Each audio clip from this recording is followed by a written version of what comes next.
Một ánh sáng đã xuống trăng để xua đi mọi đêm tối, một cánh tay xa yêu thương dòng mơ đón ta vào thật ấm êm.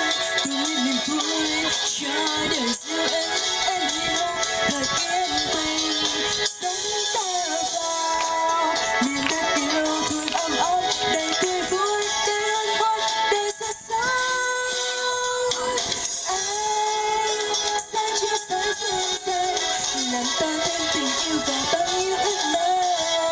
Tiếng buồn về miền đất yên vui khát khao cùng đi sống và muôn hoa cho hạnh phúc.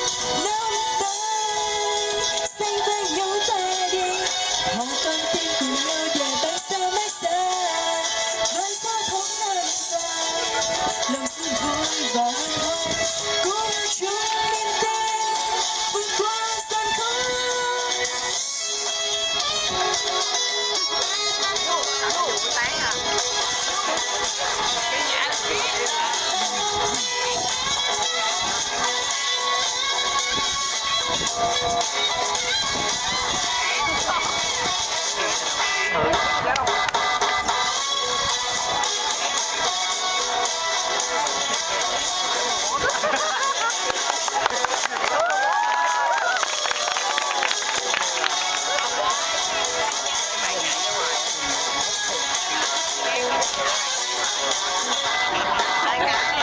Một ánh sáng đã xuống trăng để xóa đi mọi đêm tối, một cánh tay xa yêu thương dòng mơ đón ta vào thật ấm êm.